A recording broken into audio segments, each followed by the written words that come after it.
बिस्मिल्लाहिर्रहमानिर्रहीम। अस्सलाम वालेकुम dear students, my name is Hamad Samar. कैसे हैं आप? उम्मीद करता हूँ आप सब खैरियत से होंगे। अल्लाह ताला आपको अपने हिफ्ज़ व अमान में रखे।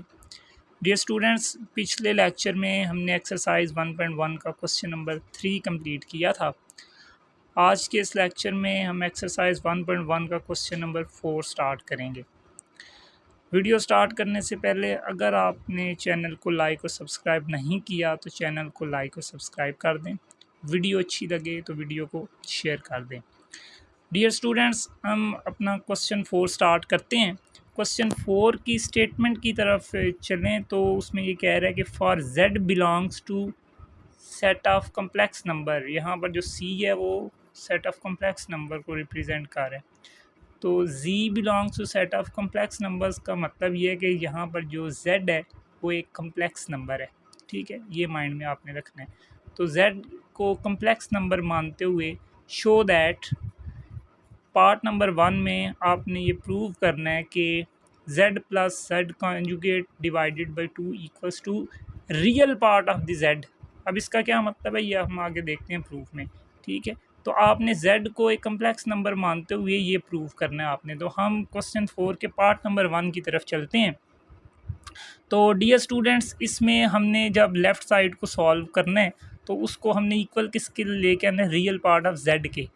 तो z एक कम्प्लेक्स नंबर है तो हम उसको लेट कर लेते हैं z equals to a plus B iota, क्योंकि कम्प्लेक्स नंबर को a प्लस बी आयोटा की शक्ल में लिखते हैं। अब लेफ़्ट साइड को आपने रियल पार्ट ऑफ z के इक्वल लेके आना है। तो z का रियल पार्ट इसमें कौन सा a, z का इमेजिनरी पार्ट कौन सा है b। तो रियल पार्ट के इक्वल लेके आना है तो इसका मतलब है a के बराबर लेके आना है आपने लेफ़्ट साइड को। तो अब हम लेफ़्ट साइड जब स्टार्ट करते हैं तो उसमें हमें z भी चाहिए और z कॉन्जुगेट भी चाहिए। तो पहले हम ये दोनों लिखेंगे। सो z तो a प्लस बी आयोटा के इक्वल है, तो z कॉन्जुगेट क्या हो जाएगा, equals to a minus B iota. तो अब हमारे पास होंगे दोनों मौजूद हैं तो हम इसकी लेफ़्ट हैंड साइड स्टार्ट कर लेते हैं, जो कि z plus z conjugate over 2 है, इक्वल्स टू z की जगह z की वैल्यू पुट कर दें a प्लस बी आयोटा, उसके बाद फिर प्लस z कॉन्जुगेट की जगह उसकी वैल्यू पुट कर दें a minus B iota divided by 2। अब नेक्स्ट स्टेप में क्या होगा, z plus z conjugate over 2 equals to a plus B iota as it is. अब ब्रैकेट के बाहर प्लस है तो ब्रैकेट ओपन करने पे अलामतें तब्दील नहीं होंगी, ये a माइनस बी आयोटा ही आ जाएगा डिवाइडेड बाई 2।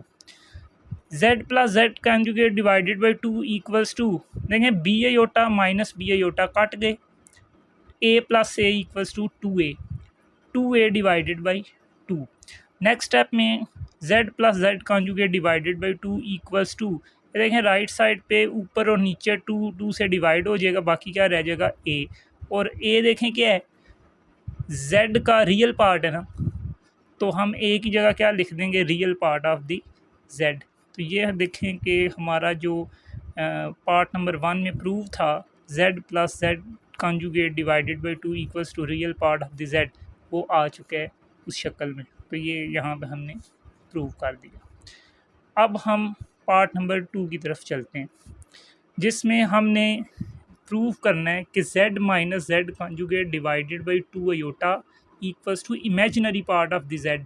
तो z को minus z conjugate divided by 2 iota को आपने किसके इक्वल लेके आना है, z की इमेजिनरी पार्ट के, और z का इमेजिनरी पार्ट क्या होगा b के इक्वल आपने लेके आना है।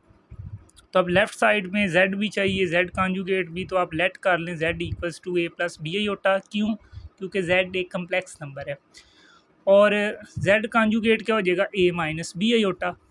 अब इसकी लेफ़्ट साइड जब स्टार्ट करेंगे z minus z conjugate divided by 2 iota, तो ये किसके इक्वल आ जाएगा, z की जगह z की वैल्यू पुट कर दें a प्लस बी आयोटा, उसके बाद फिर माइनस, और माइनस के बाद आप फिर नेक्स्ट एक से ज़्यादा टर्म्स हैं तो ब्रैकेट में लिखेंगे, और माइनस के बाद z कॉन्जुगेट है तो z कॉन्जुगेट की जगह a माइनस बी आयोटा आ गया divided by 2 iota.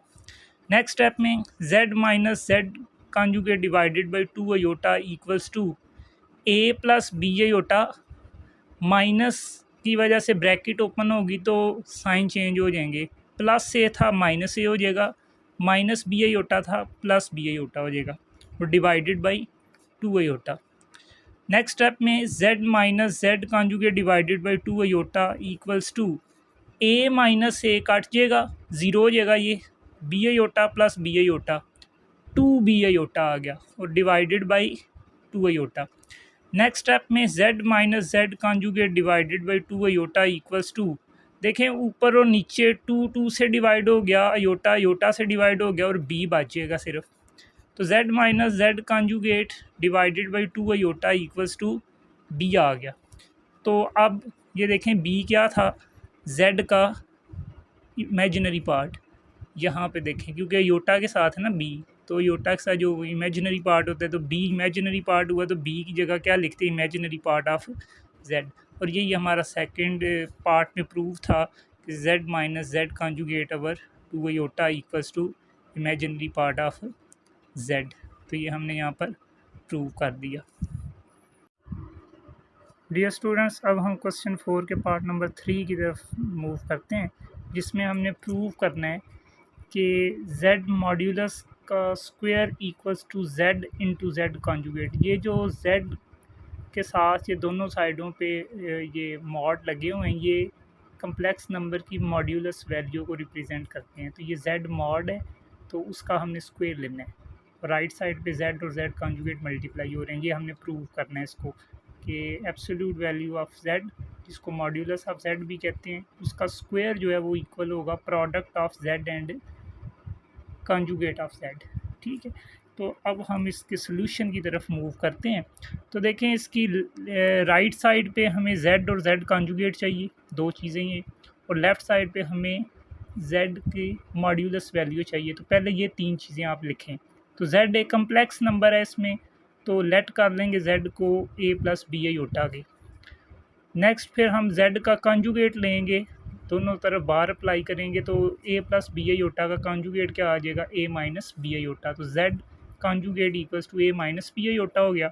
Next third आपके पास आ गई absolute value, modulus value of z, उसको z मॉड से रिप्रेजेंट करेंगे। और ये कैसे फाइंड करते हैं एब्सोल्यूट वैल्यू, स्क्वायर रूट लगाते हैं और स्क्वायर रूट के अंदर रियल पार्ट और इमेजिनरी पार्ट के स्क्वायर लेके ऐड कर देते हैं।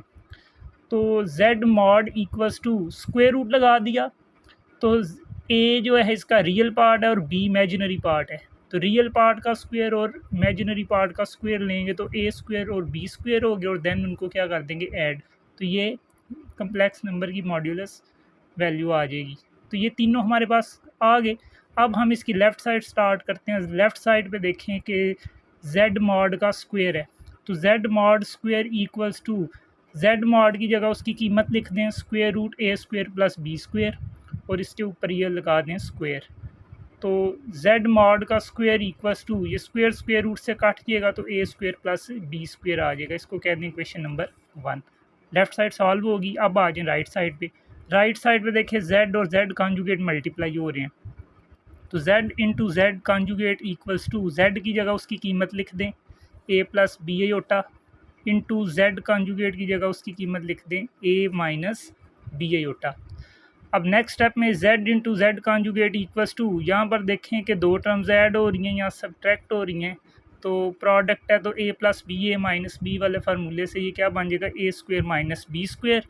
तो यहाँ पर आ जाएगा a स्क्वायर माइनस b की जगह द सेकेंड टर्म क्या है, b आयोटा, तो b आयोटा का स्क्वायर। नेक्स्ट स्टेप में z into z conjugate equals to a square minus, ये b आयोटा का स्क्वायर लें तो b स्क्वायर आयोटा स्क्वायर आ जाएगा। नेक्स्ट स्टेप में z into z conjugate equals to a square minus b square, और iota square की जगह उसकी कीमत -1 लिख देंगे। नेक्स्ट स्टेप में z into z conjugate equals to a square plus b square हो जाएगा। कैसे, ये a square as it is minus minus multiply हो गया plus b square multiply by 1 b square. तो ये आ गई right hand side. Left hand side का आंसर भी आया a square plus b square, right hand side का आंसर भी आया a square plus b square. इसका मतलब है कि ये दोनों के इक्वल हैं। तो आप इधर लिख देंगे कि from equation 1 and 2 left hand side equals to right hand side. क्यों, क्योंकि दोनों के आंसर इक्वल आ रहे हैं। अगर लेफ्ट हैंड साइड और राइट हैंड साइड इक्वल है तो इससे यहाँ से प्रूव हो जाता है, hence it is prove that z mod का square equals to Z into Z conjugate. तो डियर स्टूडेंट्स, ये था हमारा लेक्चर जिसमें हमने एक्सरसाइज 1.1 का क्वेश्चन 4 कंप्लीट किया। उम्मीद करता हूँ कि आपको ये क्वेश्चन समझ आ गया होगा। लेकिन अगर किसी स्टूडेंट को किसी स्टेप में कन्फ्यूजन हो तो कमेंट सेक्शन में क्वेश्चन लिख के पूछ सकता है। बाकी अगर आपको ये क्वेश्चन समझ आ गया है तो वीडियो को शेयर करें, चैनल को लाइक और सब्सक्राइब कर दें। बहुत शुक्रिया।